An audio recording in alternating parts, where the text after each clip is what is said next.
Hello everyone, welcome back to the channel. मेरा नाम है जीनत और आज हम लोग इस वीडियो में क्लास 9th की मैथ की एक्सरसाइज 7.2 डिस्कस करेंगे। एक्सरसाइज 7.2 के क्वेश्चन नंबर 1 में राइट है, in an isosceles triangle ABC with AB is equal to AC, the bisectors of angle B and angle C intersect each other at O. Join A to O and show that number first OB is equal to OC and number second AO bisect angle A. तो यहाँ पे इस question में हमें figure नहीं दिया हुआ है, हमें खुद से ही थ्योरी पढ़ के फिगर बनाना है। तो सबसे पहले क्या राइट है, इन एन आइसोसेलेस ट्राइंगल। तो सबसे पहले हम यहाँ पे एक आइसोसेलेस ट्राइंगल बनाएंगे इस तरह से कि उसमें AB AC के बराबर है। तो यहाँ पे हमने एक ट्राइंगल बनाया इस तरह से और हमने इसको नेमिंग दिया ए यहाँ पे कर लेते हैं A B और C। तो इसमें इन्होंने क्या कहा है हमसे क्वेश्चन में कि AB AC के बराबर है। अब कह रहे हैं the bisectors of angle B and angle C intersect each other at O। ये जो B एंगल है और ये जो C एंगल है, इनके जो बाइसेक्टर्स हैं वो किसी पॉइंट O पर आ करके एक दूसरे से मिल रहे हैं। इस पॉइंट को नाम क्या दे दिया, O दे दिया। ये एंगल बाइसेक्टर है, इसका मतलब ये हाफ हाफ जो है वो बराबर है, इक्वल पार्ट में ये एंगल डिवाइड हो गया इस BO की वजह से। अब क्वेश्चन ने कहा है A से O को ज्वाइन कीजिए। तो ये रहा हमारा A और ये रहा हमारा O। तो हमने A से O को ज्वाइन कर दिया और ज्वाइन करने के बाद अब ये कह रहे हैं कि शो करना है आपको कि OB बराबर OC है। ये जो बाइसेक्टर्स हैं, बाइसेक्टर वाली लाइन जो है ये आपस में बराबर है, ऐसा हमें फर्स्ट पार्ट में इक्वल करके दिखाना है। और सेकंड पार्ट में ये इक्वल करना है कि ये AO लाइन की वजह से ये A एंगल इक्वल पार्ट में डिवाइड हो गया है। तो चलिए सबसे पहले फर्स्ट पार्ट को सॉल्व करते हैं जिसमें हमें OB को OC के बराबर प्रूव करना है। तो क्वेश्चन ने दिया क्या हुआ है हमें, क्वेश्चन ने सबसे पहले हमसे कहा है कि AB AC के बराबर है, यानी जो ट्राइंगल ABC है वो आइसोसेलेस है। अब जब AB AC के बराबर है तो आपने एक थ्योरम पढ़ रखी होगी कि जब ट्राइंगल में कोई दो साइड बराबर होती हैं तो उसके अपोजिट एंगल्स भी क्या होते हैं, बराबर होते हैं। तो अगर AB ये है, AC ये है, तो AB के अपोजिट एंगल C AC के अपोजिट एंगल B के क्या होगा, बराबर होगा। तो हम यहाँ पे राइट करेंगे since AB is equal to AC, तो देयरफॉर क्या हो गया, angle B is equal to angle C। Reason में हम क्या राइट करेंगे, रीजन में हम राइट करेंगे angles opposite to equal sides are equal. जो एंगल इक्वल साइड के अपोजिट होते हैं वो क्या होते हैं, इक्वल होते हैं। अब हमने यहाँ पे क्या देखा कि ये जो BO वाली लाइन है ये इस B एंगल को हाफ में डिवाइड कर रही है और ये जो OC वाली लाइन है वो इस वाले एंगल को भी हाफ में डिवाइड कर रही है ना। तो ये हाफ हाफ भी क्या हो जाएंगे, बराबर हो जाएंगे। इस तरह से ये दोनों हाफ पार्ट्स बराबर हैं, ये दोनों हाफ पार्ट्स बराबर हैं।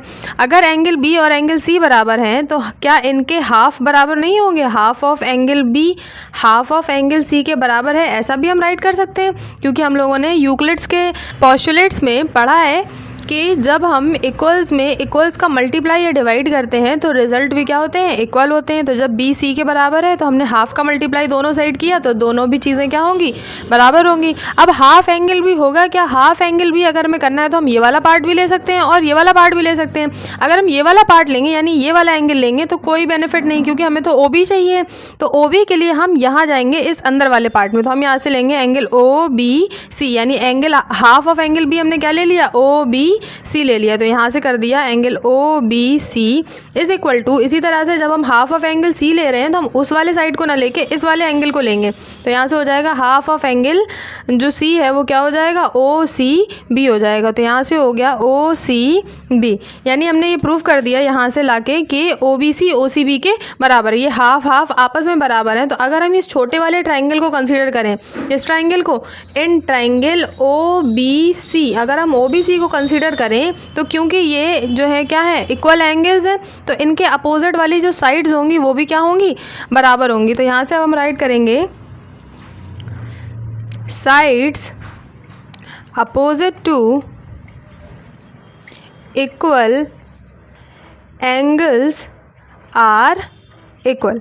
तो यहाँ से हमने उल्टा राइट किया, यहाँ पे क्या राइट किया था, एंगल अपोजिट होते हैं जो इक्वल साइड के, वो क्या होते हैं, बराबर होते हैं। अब हम क्या राइट कर रहे हैं कि side opposite to equal angles are equal. तो ये तो थ्योरम है, आपको पता होंगी। तो यहाँ से क्या हो जाएगा, हम प्रूव कर चुके हैं कि O B is equal to O C है।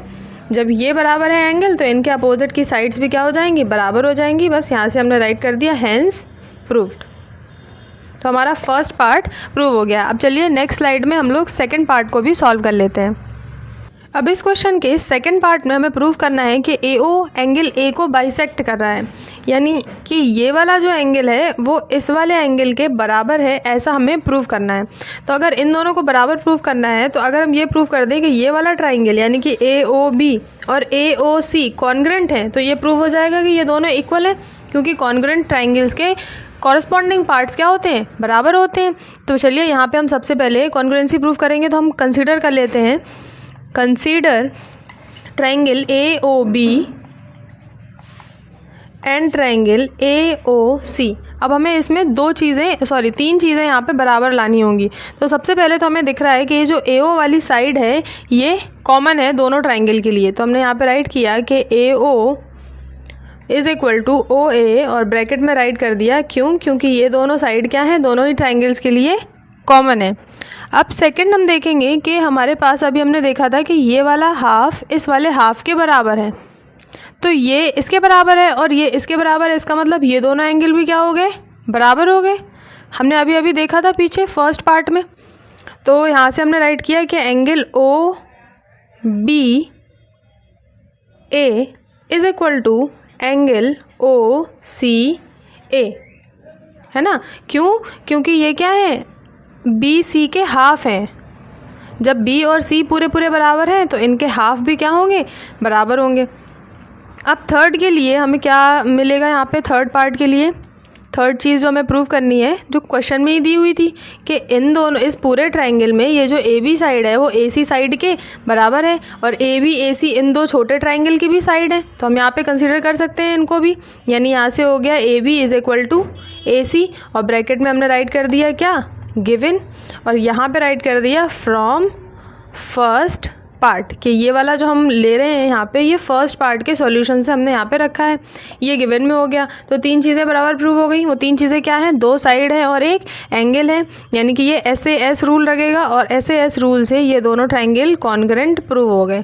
AOB is congruent to triangle AOC और ये रूल कौन सा है, SAS रूल यहाँ पे अप्लाई हो रहा है। इस तरह से ये दोनों ट्राइंगल कॉन्ग्रेंट हो गए। जब ये दोनों ट्राइंगल कॉन्ग्रेंट हो गए तो ये दोनों एंगल बराबर हो जाएंगे। तो बस हम यहाँ पे राइट कर देंगे कि OAB angle OAB is equal to angle OAC, angle OAC। जब ये दोनों बराबर हैं तो हम बोल सकते हैं कि AO बाइसेक्ट्स एंगल ए और ब्रैकेट में राइट कर दिया हैंस प्रूव्ड। जब दोनों एंगल बराबर हैं तो ये कह सकते हैं कि ये इसका बाइसेक्टर की तरह काम कर रहा है यहाँ पे। आई होप आपको क्वेश्चन समझ में आया होगा। आज की वीडियो में बस इतना ही। तब तक के लिए वीडियो को लाइक कीजिए और चैनल को सब्सक्राइब कीजिए। Thank you so much for watching.